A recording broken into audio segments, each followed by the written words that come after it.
Thank you all for joining.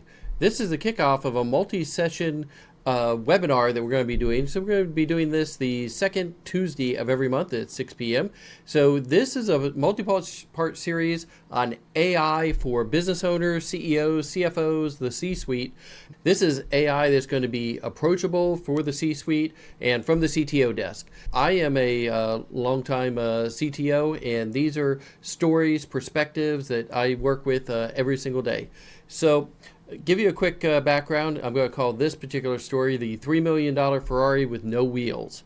So I met with a person in the local Triangle area, works with a big company. Let's say it's like a $200 million. I'm not even exactly sure how big their company is. And met him up at a car show. For those who don't know, I actually, as a side hobby and part of what we do with WTE, we help run one of the largest car shows in the Southeast. Last week, we had about 10,000 people show up to the car show, about 4,000 cars. It was crazy, but meet up with some really great people, including CEOs and members of the local community there. And this really big car show brings together a lot of car friends, and sometimes they hit me up for tech questions. And we started talking about the amount of money that his company has spent on AI. And I said, well, okay, this is not the place. So let's go grab lunch and have a discussion about this. So I made him buy me lunch, and we went and talked about some of the things that his company was doing. And they spent a lot of money. So they were north of $1 million, about to dump another $1 million into AI. And where they were going with it, they ran me down, exactly what they were doing. He called his CIO and got some feedback on the questions I was looking at here at the lunch. And my take on it was, unfortunately, what I've seen a number of companies do, which is they've built a great Ferrari with no wheels, which is not what you want to do. And if you've seen some of the news has come out about AI, there's been a lot of companies doing this.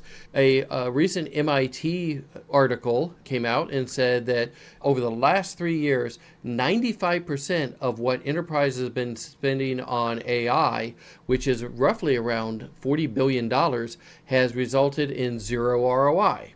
Now, that does mean that other people have spent that 5% on AI technologies. Again, I'm Eric Garrison, CTO of WTE Solutions, work with a lot of companies.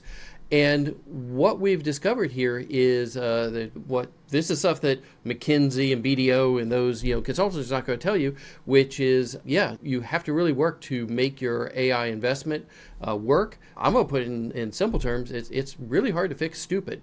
But if you go at this with the right approach and go back to the basics, then you can actually get quick and easy results.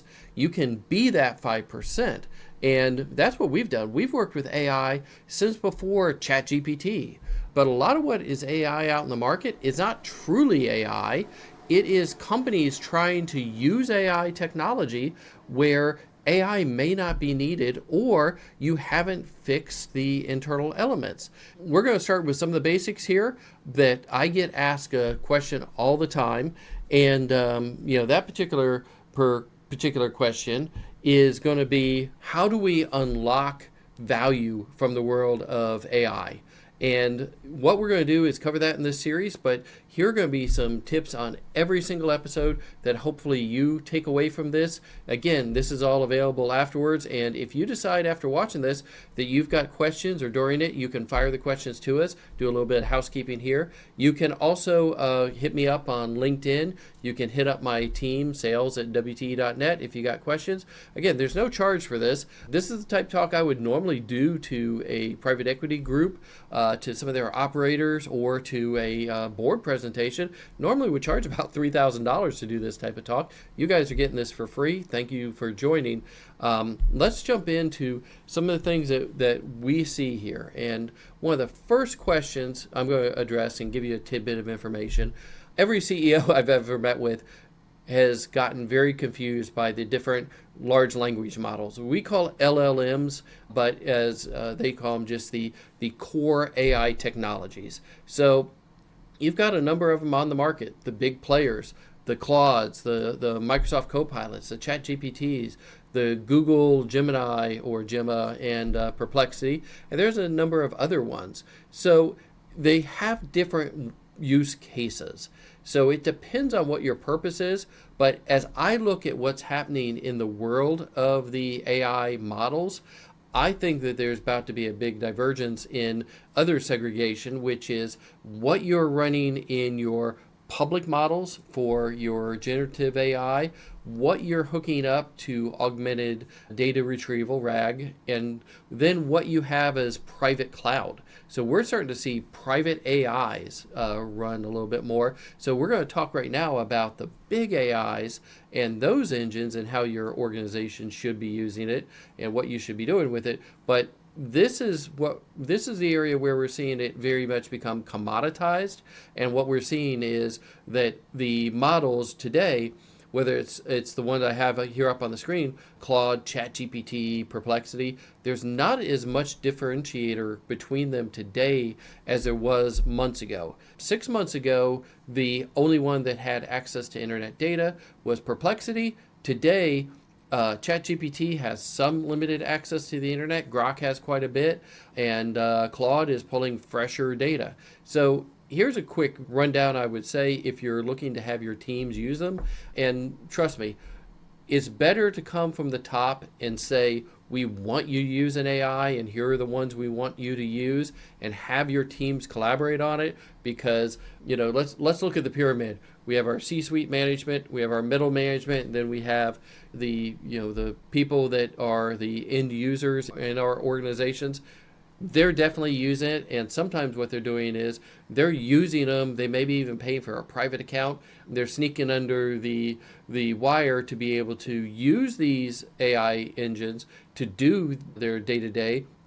They're using them to help them write emails, to proofread things, to create blog content, to create content for your website. It's best if you start building out and having governance around that so that the message is clear. In one of my stories, we'll talk about why governance is really important, because I threw in here a story about Air Canada really flubbing it up, and you'll want to make sure that you're not one of those that have that type of problem. So we want you to be able to use these pieces of technology and use them in the right way, and use them for better in your organization.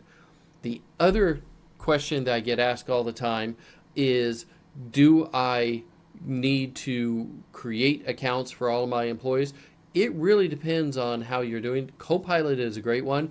If you don't have a lot of IT infrastructure and you are on O365, Copilot is your shortcut. It's ChatGPT. It knows how to work in Excel. It's not going to go and put a lot of your data out in the public cloud. You're actually better if you've got proprietary data, if you've got people that are going to be using it to work on financials of your internal, especially if you're a company that is any type of regulated space, HIPAA, healthcare, fintech, those. Put a BAA in place and use Copilot as your go-to for this. Your employees are looking and wanting to be able to use these tools, but also know one thing I have up here on the bullet. AI is really good about finding patterns. What it's not good about is thinking. We use AI for hours and hours a day. It is probably common that parts of my team are using AI technology 4 or 5 hours a day. Now, what we find and have discussions almost every single day is the stupid stuff it does and how it doesn't think about connecting the dots, because that's all it can do is look for patterns. It cannot create something that hasn't been created before. It is not entrepreneurial. It is not visionary. It can give you entrepreneurial ideas that other people have done, but what it can't do is foster something new and groundbreaking today.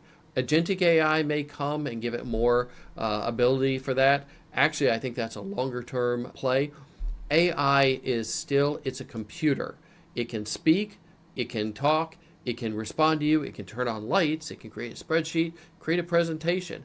It cannot create visionary thought. So when you need deep thinking, that deep thinking button does not mean you're adding additional logic to your LLM, to your engine. You're just asking it to go to more sources and find and regurgitate from more sources. So think about it this way. Without clicking deep thinking, you're giving it access to an encyclopedia or two. When you click on deep thinking, you're giving it to the entire set of encyclopedias and Wikipedia. But still, at the end of the day, it is not able to put the content into Wikipedia. It is not that level to be able to source creative ideas. Everybody also asks, what tools should I be using for all of them? I will say, starting with the tool is the wrong way of going at this. If you look, here's 100 of them. There's about, right now, we track about 120 tools at any given moment that have promise and are good tools to be able to use in a toolkit. But what you don't want to do is just go buy the tools. So we hear that all the time. We have brought in this group. We've bought this tool. We're going full bore and putting it into our ecosystem, and we're hooking it up to these particular things. It's going to solve all these great problems.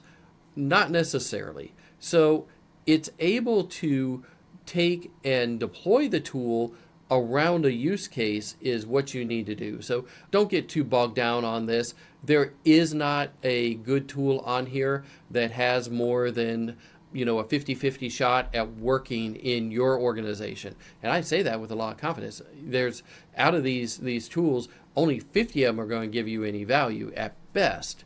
More than likely, it's only about 5 out of this 100. It's a very small percentage. The next thing we'll talk about is going to go into how can we make AI that is just not ordinary? How can we look for remarkable AI?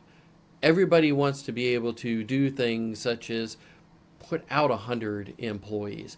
I want to do things that are going to make a big impact in my company. Sometimes the most remarkable thing that you can do inside your organization is going to be find those things that are not working and be able to fix them.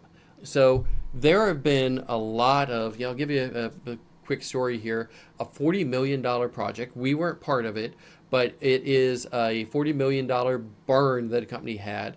And here's kind of how the structure went. The company tries AI, its way out of growth. So it's throwing tons of money and said, we're going to grow ourselves because we have all this AI. AI amplifies the existing dysfunction in a company. It can do a great job at making something that's a little, you use the word janky.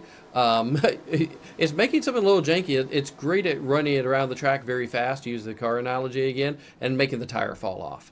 So then what happens is the company's going to blame the technology. IT expenditures are way too high.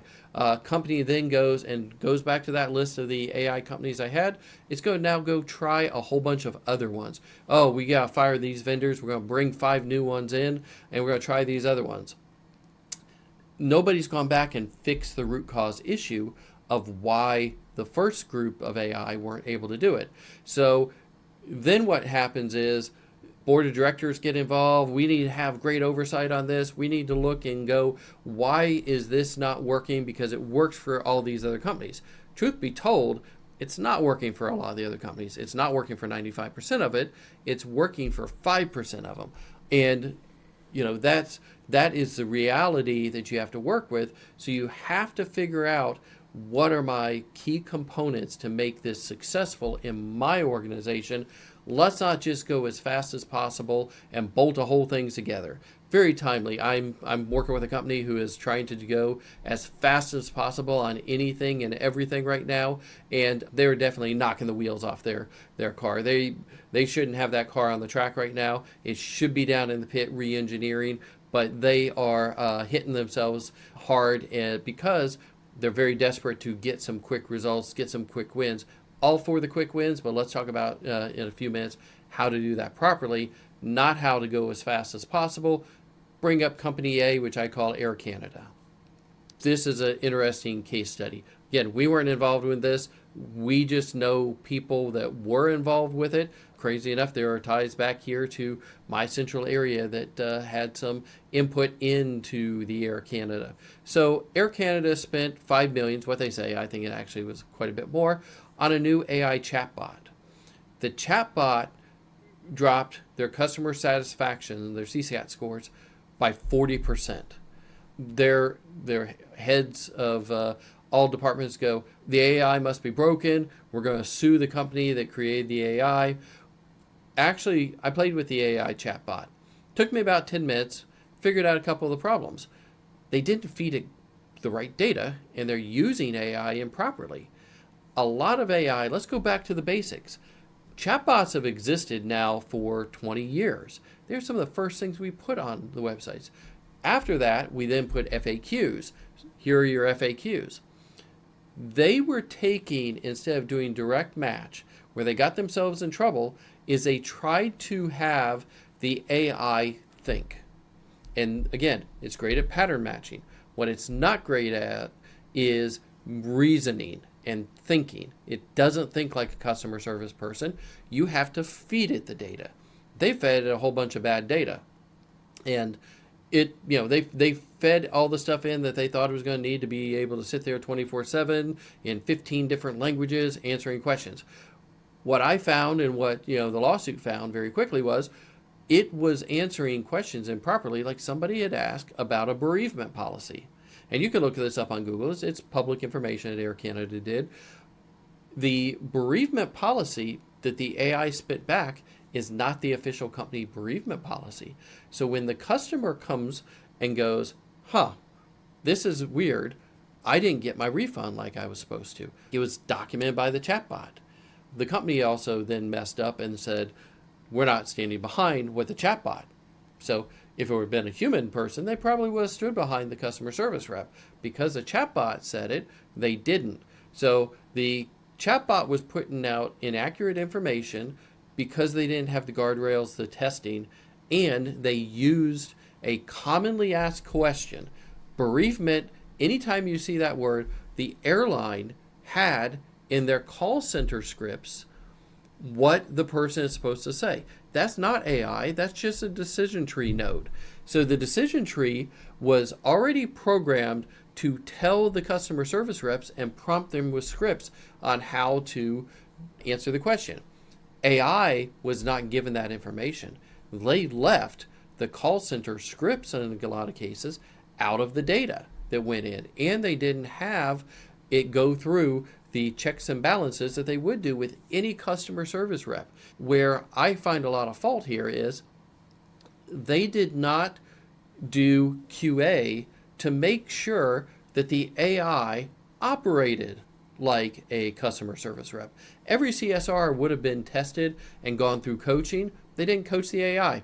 They put it out there as quick as possible, gave it the data, released it, cut some employees, said, hey, we're saving some people. But again, they took away thinkers that could then answer those questions and act as the human agent behind the AI agent. That's not the best way of doing it. So now let's talk about other ways at going about this. So this next I'm going to call a transformation story. So I will say that there's a lot of skeptics starting to form, and you also have a lot of consultants starting to burn the bridges and go, I told you so, and do it. So I love my friends at PwC, PricewaterhouseCoopers, McKinsey, BDO. These are great stories that I have. In some cases, I'm not going to say that there was consultants from those. They are great people that are putting things together. But what I find is that what happens is, because of those names being on a report, management is throwing out logic and not thinking about how this is going to work inside the organization. Like, I'm giving stories. Some of these stories are applied to a large healthcare company. Some of them are to a startup. Some of them may apply to a fintech company. We take the knowledge from those and apply what we think are the best practices. But a lot of times when you're talking about somebody who's operating from one of those organizations, they may not have implemented them. I come at it from the standpoint, because we do this day to day, we implement a new AI technology and use it in a new way every single day. We learn a lot from our failures. It fails frequently. It's not uncommon that we'll have something that's been working day, it just went kaplooey. Now, having the ability to deal with it when that happens, That's the important part. What are you going to do to now rectify that, diagnose it, get it back up online? Because in some cases, you haven't built that. The other principle that I like to employ when doing this is we first build the data model. So data is king. So many companies do not have great data models. I would say that right now, of those 95% that are putting a lot of money down the tubes, they have got data in different systems, not all keyed up, not talking to each other, and not able to take advantage of some of the automation and AI tools. So your first step is looking at the organization, looking at the data. If you have a very robust, fully tied in ERP system that takes into account and treats the different assets as builds, so you are looking at things like what goes into making XYZ widget, what goes into seeing a patient at a therapy group, what goes into doing a plumbing call. You need to have all of those components orchestrated just right. And that is where you need to do that ERP type of work. I'll give you an example. I had two electrical companies that were brought to us by a PE firm wanting us to see if we can help automate them, get them ready, that they were about to go into private equity backed. They were going to do some acquisitions, meeting with the CEO, the processes, everything. And they were in different states. The same PE firm was looking at it. It's a company that specializes in those. We didn't actually end up picking up those companies' clients because their problems weren't things that were technology. Their biggest problem was that they didn't quite understand their business. And that's where one of the quantitative analysis folk from the PE firm, my CFO, myself, a couple of them looked at them and go, the problem that this electrical company has, or commercial electrical contracting, residential electrical contracting, their problem is not what they think it is. Their business is not what they think it is. They need to become electrician educators and recruiters. The reason is they didn't understand and have all their metrics down. And when they had our CFO pointed this out very quickly, when the electrician was on staff, they would mark up and have margins of about 2 to 6x on that electrician that goes out in the field, meaning they were taking what they were paying him and marking up 2 to 6 times. When they have to subcontract out and hire electricians and job them, the margin was at best 10 to 20%.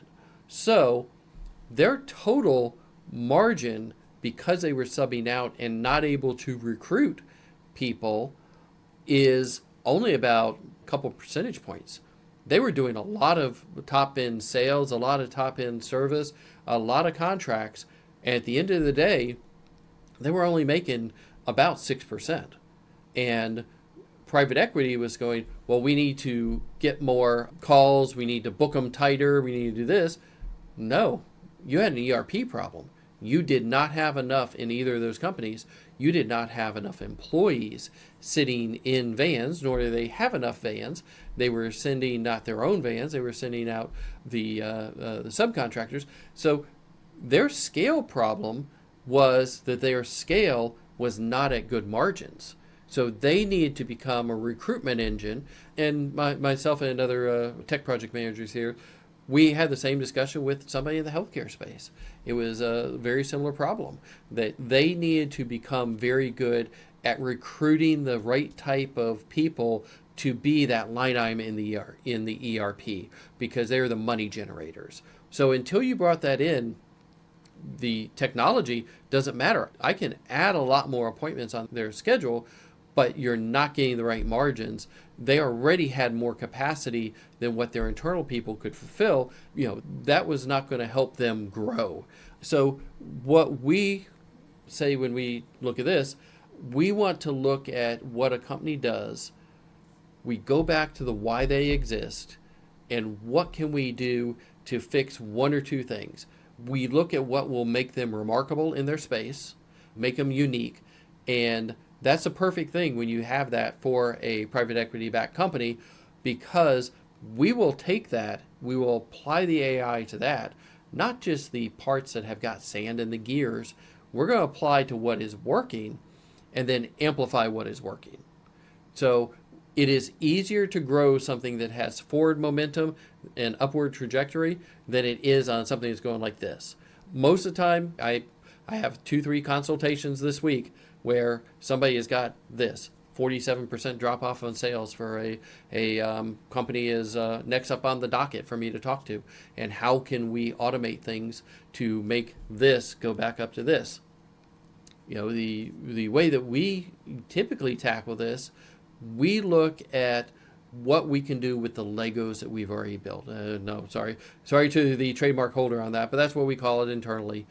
We have built a lot of building blocks that we know work and that we can deploy.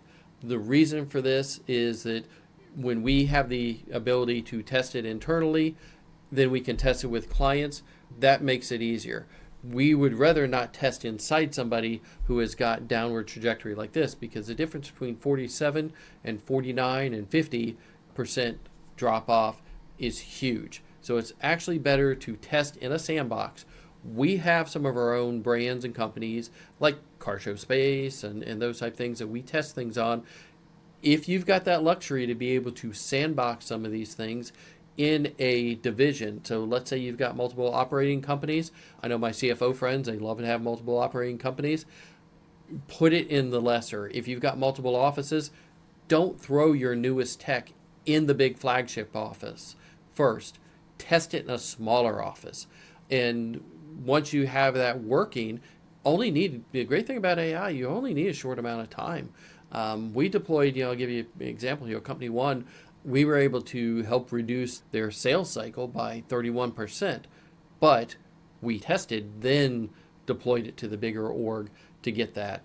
We've also deployed a lot of things that have helped a company with AI get much higher CSAT scores and Google reviews and everything, and have a 44% increase in customer retention. The big thing that everybody wants to do is improve working capital. That's a hard one. We've done it once, out of the companies we've done this for. That is definitely a little harder trigger to hit, and takes a lot of the finance department working closely with the tech department to be able to do that.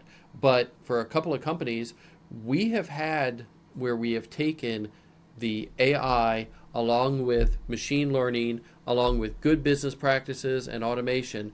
And we have a small doctor practice that we took and filled the schedule, booked them up.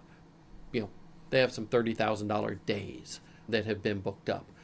That's what everybody's going, whoa, that's it. This is for a small practitioner group to be able to do that. We've also had small firms that have gone from 40 to 400 clients in a very short amount of time, in 90 days. The big thing that we did there, that was somebody in the CPA space. We just looked at what are the key pieces of their process. How could we streamline? How could we take and put the users in different buckets that they bring on so we could fix that onboarding? And onboarding right now is a key area to look at from your AI strategy if you're looking to be part of that 5% and to get the ability to get a good positive ROI. Most of the time there, we don't start with the technology. We start with the data. We start with what KPIs do we want to do. Board, they always want KPIs. So we start with the KPIs and the data that the board is going to look at. We go from that standpoint. Then what we start is we look for a couple of humans to be those champions in the business. And the way that we look for those humans is I look for the person who might be not the CFO, but a level or two below, who work their butt off for the accounting department, who is doing something that they are having to do very manually. And I will tell you, IT departments, it's crazy. Every IT person, I know a billion of them. I have chat groups and fantasy leagues that I'm part of, and gaming groups that we're part of with lots of IT people. They give management the wrong answer. I'm sorry. I hope they're not watching today. The answer that always comes back, I'll give you a perfect example. a client that has got great cloud-based accounting software package already in place, and IT goes, oh, we already have the automation in place. We don't need any help on that. We have the invoices are coming in, the accounts receivable, notices and payments digitally are all coming in. All of those flow into the accounting system. Until you talk to that accounting person, that product champion, because what I found out, IT thinks it's all done.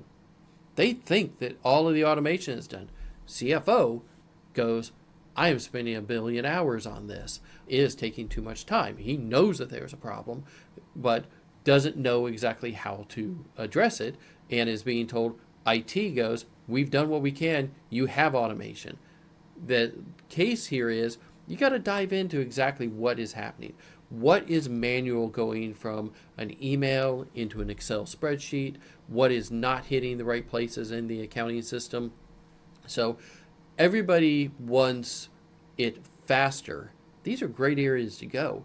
Most of the time we find that the accounting departments are an easy win because, one, you make the CFO happy, but two, there are usually somebody who is spending a lot of manual time in that department. And in the case of the one we were doing the analysis on, there were 2 people that were doing repetitive tasks for their biggest clients and spending a day having to process through on one component and about 10 hours on another component of it. So right there, you've got 18, 20 hours of manual work that is being done that can be automated beyond just the basic and get that time back, but also increase the accuracy. I'm not sure how they were able to pull it off. When we looked at it and they told us how long they were spending on it, and we know the time tracking and stuff, I can't believe how quickly they were blowing through and able to do this stuff manual. So if you've got numbers that are flowing to a spreadsheet by somebody's desk and cutting and pasting from multiple systems, that is not the right way of doing this. You need to look at how can we take those type of processes and automate them and figure out, can that be done with traditional automation and components, then when not, because the form comes in and needs analysis. It's like this person sent it in, they handwrite on the invoices, or this person is sending it in and it doesn't match up because they're paying differently and we need to do some what if analysis. That is where AI comes into play. You first do your data analysis and look to see how can we do this type of work, what is going into the Excel, what is this human doing, how can we apply machine intelligence and have this process go where it happens with zero latency, comes in, happens automatically, and then gives the feedback to the human so that they can intervene if needed. If not, they know that the process went and they have that oversight. That is how you get a small, quick hit, remarkable type of situation for your organization. That's one of my best, secrets here. Is not something anybody has out on YouTube. It's not something that the big consultants come in and say. Look for the things that are not sexy. Look for the things that will give those hits and take the labor off in small chunks, because you want to be able to keep that labor. You want that labor to be able to then go on to do bigger, more important things, keeping an eye on, fraud, keeping an eye on leakage, keeping an eye on making sure that a bad email doesn't come in, phishing email, and you accidentally wire money to the wrong location or pay employees who are not employees. That happens to a lot of companies, that they end up having people that are not real in their organization and come through when you're in big orgs. I've had so many IT people give me the horror stories of the fraudulent fake people who have actually even used AI to trick HR into getting hired. Let's look at how you can what falls into that 95% fail and what is the 5% And this is something I'll probably put out some more content on LinkedIn about this, as I'm writing LinkedIn posts. I multitask all the time, so my creative team sitting behind the camera is going, yeah, they're probably shaking their heads at me right now going, I can totally see him doing this. But I'm writing LinkedIn posts as I'm actually doing this broadcast going, we really should put this, the 5% success tools out there. And I'm going to call out, a couple big companies, because the big guys right now, I'll call out Blackstone. While their AI implementation is very slow, they are trying to become and put in place, what the industry has been calling augmented operators. I'm not totally sure what that means. I'm not so happy with how some of that sounds, but I think what they're trying to do is use AI for oversight. It's the conspiracy theory person in me, and Skynet trigger goes off a little bit on that. Then you got companies that are doing a little bit of, I was talking with somebody with a KKR company who have got technology coming from them that they are doing mass deals for and then pushing down. The problem with that is, from a standpoint of when AI is being pushed down, especially from a layer that is not your internal management, but coming up here, you may be derailing another project that has good returns, or you may be replacing technology that's working with a piece of technology that is not as good as what is in place, because you might be replacing a piece of technology that is bolted on. And a lot of times, go back to that chart, a lot of those are bolted on, whereas you may be able to have that piece of technology that is sitting inside of a solution where the integrator or the creator of that technology has licensed out and licensed, like what Microsoft did. Copilot is a great product, but they licensed OpenAI technology to put it in there. Salesforce has built their own that is integrated into it. So you don't want to bolt a piece of technology to those that is different than what the designers of that have done. The biggest reason is those models and the schema, the GraphMLs and everything need a lot of alignment. And yes, it's open standard, it can read this, but that's how you get these big bloated snowflake data sets that don't work as well. Structured data is still much more efficient than unstructured data. Here's what I would do if you want to be that company that is in that 5%, not the big. Here's a little bit of my framework for your organization, and then we'll start going. If you have any questions that are popping in your head, start to get them together. We're going to go to that next. But in our group, this is our WTE Solutions, what I call the movement framework, which means moving the needle. And we map this out on whiteboard for companies all the time. And if you've been at any of my other talk sessions, you'll hear me say this, and I will keep it clean for my content people. But the first piece you have to do is identify the BFP. And that's your big freaking problem that is costing you EBITDA, because every company has one. Every company we go into has a BFP that is probably costing them 10%. Some of them even bigger. I have seen some that a small fix that can fix that problem will drive $1 million or $2 million to EBITDA, especially in healthcare. It is so easy to find those. Fixing them, not so easy. There's a reason it's called that. If you can identify that and fix it, you can make a big swing to the EBITDA, to the bottom line, to the operation. First thing is making sure that management and everybody agrees on what the BFP is. The second thing is identify gaps in data. It is rare that somebody doesn't have a gap in data. You're going to have, let's say we are talking healthcare, you're going to have your web, you're going to have your CRM for your prospecting, recruiting, you're going to have your HR data for your prospecting, recruiting of talent, you're going to have your EHR that's going to do your actual servicing of the patient. You're then going to have probably something that's going over to a revenue recognition application to be able to manage getting your money out of Blue Cross Blue Shield and all of those guys. Then you're going to go down to your accounting system that is going to recognize the revenue, and it's not going to know all of these back here, then it's going to have your multiple divisions, because in healthcare today, your practice may have an entity that owns the equipment, owns the doctors underneath of a different entity, and having that all accounted for back into your data, very complex. So you have to identify those gaps in data so that you can do what you're going to need to do, which is identify what systems are not talking to each other and what is not going into the databases right. And the biggest way you can tell this, go to your KPIs, go to your internal reporting people, ask them to see what Excel sheets they've created in the last month. That's where we always start, especially if they're out on SharePoint. What are the really big Excel spreadsheets that are sitting in SharePoint, sitting on their desktop that they use all the time? That is really where I would say that I like to go with organizations. If you say, my board doesn't want to do that, we're going to take the way that most organizations do it today because it's a game plan. Well, you hire McKinsey or Deloitte, as step one. You're going to get a 200-page AI strategy document. I've seen a number of them. Some are well crafted. The problem with a 200-page AI strategy document, every one that I've had, it takes them weeks and weeks to write.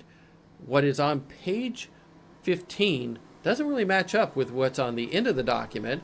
And what has happened is one or two of the companies and strategies that are inside that 200-page document, by the time circulates to somebody who can do something with it, is outdated. What normally happens there is they say, oh, we're going to take these 10 best practices, we're going to tackle all 10 of them, but we're not going to tackle, which is going to be typically around, middle of the document, first third, something of that nature. They're not going to go much deeper. But you're going to say, well, we took what was from the McKinsey document and we've implemented these 10 best practices. But then you're going to have only marginal improvements. So it's not going to give you that multiplier that is going to allow you to see your EBITDA go up, your valuation grow up. A lot of times implementing those practices may or may not give you the return, because right now AI engineers are very expensive. AI technology is very much changing. So that's why I encourage you to go with the way that we like to do it, which is start with the why for your company. You deserve the win. Take what you're doing good and let's do it the way that the 5% is doing it, and look at those quick wins, but also the longer term wins. Take that BFP that is causing and items that are causing tension in the organization, work on those, build something that might not be groundbreaking, but for inside your organization is remarkable. I've built a number of remarkable things inside of our own organization. And, the other thing you have to know is sometimes you may only run it for a couple of months and then re-architect it a little bit and change it up. But, create that movement. So create that upward movement that you're able to do things and increase your throughput so that you have your employees now being able to do 2, 3, 4 times as much. And that's what we do with our clients. That client that grew by 10x, which is what we all want to do with our organizations, they didn't have to grow 10x employees. They were able to bring that on with a small incremental increase in labor. So that drove their profits up, made probably for a much better summer vacation here. And that's what it would do for your organization as well. Those are the type of things that I talk with a lot of private equity managing partners and business brokers all the time who are looking to put lipstick on the pig. Doing those type of things in an organization are the things that are category defining multipliers, and private equity looks for those and they pay for those. So if you think you want to make your company have a good exit, these are the type of things that need to happen. They may not be as sexy, but they definitely are the type of things that will bring your company those bigger wins and bigger multiplication. That's what I have is for you guys, and hope you found this information informative. Now let's see if I can do this here. I'm going to flip us. There we go. The question, love tech. This is a virtual stream deck here running on my phone, controlling the movement here. So one of the questions that came in before this was about the different engines, and when I use things like LLMs, what I mean by an LLM. That is your large language model, and that is the set of knowledge that a different AI technology is going to use. And where I see some of the activity going is going to be taking and making that you've got base knowledge. So think about the fact that LLMs are like 13-year-olds that you feed some additional information to. You can get them up to speed right now up to about an 18-year-old. I know some people are saying that they've got college level. No, they're able to Google like a college person. They don't have college level. They have no common sense. AI still is not to the point where it has common sense. So the LLMs, what you look for there is the ability to have your technology be able to swap out and move. So don't, if you're not going to the Copilot route, look at how you can be able to pivot and move and go to whichever large language model has the best price, has the best response rate, has the best ability to answer the type of questions you need to answer. Did we get a question in yet? When should you use an LLM in a private environment? Okay, when should I use a LLM in a private environment? Great question. And thanks for throwing that over here from the audience, Susan. She knows that sitting in our environment here, we actually have 2 computers that are running LLMs. One of them has a GPU in it to be able to do higher crunching, and then one that is a little bit slower. It's running what's called Olama. It depends on costing and on data privacy. So how much data you need to feed into it. If you're just feeding small chunks of data, that's where the public cloud, if you don't have privacy concerns, can work. If you've got a lot of data that you need to crunch or a lot of repetition on it, and speed is not a consideration, meaning I can take a couple days to process this. We had to do something where we had to research for the legal space every estate attorney in the country. And we used local LLM and fetched data from Google API. So what we did there is we paid Google, and it probably cost us around $400 in Google Places and API calls to be able to get back the information that we needed to find them from Google. So basically we bought the Google Yellow Pages of all these people with certain criteria that we passed to it. Then we used a local LLM and fetched the information and did the deeper research and data mining that we needed to do to help that client build a directory and to build out that information.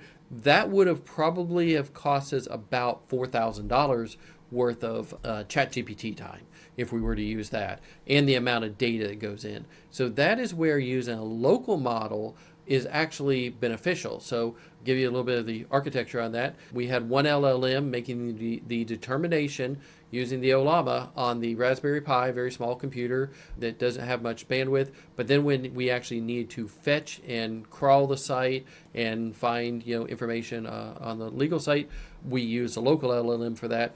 The other thing is, I don't want to send that type of data up to the LLMs. I don't want them to learn about these estate attorneys from me. And I don't fully trust that when even I'm on, we're on paid accounts with most of the providers. I pay quite a bit to the OpenAIs, Perplexities, Claudes, Google, all of them every month, where they say they don't reuse that, but they train off of it. So we may be writing models that the LLM could learn off of and have a competitive advantage. I don't want that for my client. I don't want that for them. Anytime you talk about healthcare data, financial data, proprietary data, don't ever send that up to the public cloud ones. There is no place that you should be sending that up. That is where a locked down, security reviewed, I like to run them in Docker images, instance of an LLM is going to be installed, and I'm going to take that data and pass it into there. It's only going to be on the network. We have BAAs in place to make sure everything is secured, everything's encrypted. We even go we'll look at the source code of the model in a lot of cases to make sure that there is nothing that is going to cause a data leak in that standpoint. Those guardrails are getting harder and harder to put in place because the systems move very quickly. I do think that is an area where there are going to be more secure providers that are going to give that as a service, to have my private LLM sitting in a location that is very secure and able to deal with healthcare data. No. Yep. So we got a question about the detective phase. So you've identified your big problem. Yep. And you made the recommendation to go and maybe look at the KPIs. Yeah. I want to know if you could give like kind of a concrete example of like what would be something to look at in when you're looking at those spreadsheets for a gap. A couple things is we look at how the KPIs are being calculated to make sure that they are using good logical math off of it, because sometimes you might have made inferences and we'd like to have empirical data. So that's a big thing. And what you don't want to do, sometimes, I'll give you an example. Let's say you're building your KPIs and it's really hard to do, and your model is based off of cost per click advertising. On the front end, on the top of the funnel, something very easy, something everybody should be looking at. You got to really take that data and ingest that in the right way to make sure you are dealing with the fact that that cost per click costs you what you think it is. Because sometimes if you're running multiple campaigns and you're averaging them out, you could be spending $25 for a lead and $40 for a lead. Doesn't mean this is a better lead at 40 that 25 could be. You need to tie it to the real number.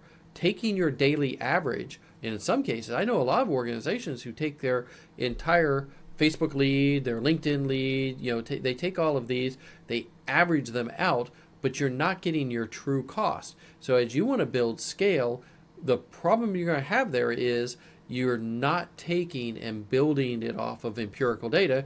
You're dealing it off of educated guessing and averaging, which is better than nothing. But that is one area to look at it. The other thing is everybody is thinking about their KPIs and their data today as it flows through. As if you're in the marketing world, everybody likes the funnel. Everybody also likes that it's a patient, a client is going to go from 1 to 2 to 3 to 4 to 5 to 6 to 7. And that's how data is a lot of times laid out in your KPI sheet. Think of that. What's not real is it's 1, 4, back. So you're going to have somebody, let's go into consumer product. You got somebody who's going to do a free trial, then go on a paid plan, then go back to free, and then may come back up and bounce around on your different payment levels and options. So that needs to be calculated in of the person has the ability to come in and out as a client much easier on systems today. And what you need to think about is, in my KPIs, am I also taking my re-recruitment? Am I taking my ability to keep them as a client? Am I taking that into account into the modeling? Because most of the time those KPIs are missing, and that's some of the detective work that we do. So a lot of what I like to do is shoot straight up. Here's some of the behind the scenes of how WTE works a lot. I will take Petip, who is an expert level DBA, and put him on looking backwards at the data. And he is meticulous at how he goes and looks at how data is constructed, looking backwards. And then I take the data and look, how do we want? What is the end state? What is the optimum? What is the KPI? I've talked with so many CEOs. A lot of them will have great dashboards that they can even bring up on their phone now with Power BI and data rails and products like that. Domo, we love all those products, and data rails is a great product that we can help out if you haven't heard of that one to take a look at. But on those dashboards, so many times the CEO is going, yeah, this is the number I look at every day. He scrolls 2/3 of the way down to get to that number, and then he goes, these numbers I don't believe in. And when you have management who don't believe in the validity of a number, you might as well take it off. You do not want numbers that you can't believe in. I'm, besides playing with fast exotic cars, also a licensed pilot and have a number of hours flying. You want those instruments to tell you where you're going and they're calibrated. That's something you do. You don't leave the ground in a plane unless all your instruments are dialed in. You need to know exactly where you're going, what your altitude is. You set your altitude every time you're sitting on the runway before you take off, and you recalibrate it as you fly along your route to make sure you know exactly where the ground is. That's the best way to keep the plane from flying into something. Same thing here with your data. That has to happen. You have to have that calibration. That's part of what we do in the detective world. Okay. So Any more questions? I think that's a wrap up. I think that's a wrap up. Yeah. Thank you, everybody. You will get an invite to the next episode of this, and we will have this posted. I'm not exactly sure how long it takes Zoom to process through the video. My guess is we'll probably have it up for everybody tomorrow afternoon. We'll send out a link when it is available via the Zoom portal and let everybody know. Again, if you have any colleagues, if you found this valuable, give me feedback. I will definitely incorporate any questions, any ideas. We have a syllabus for the next couple ones that we're going actually in a little deeper. I'm going to show some of the tools like make.com N8N. We'll show a little bit of demo on this next month on this. But look forward to seeing everybody back here. And thank you so much for participating in this and coming tonight.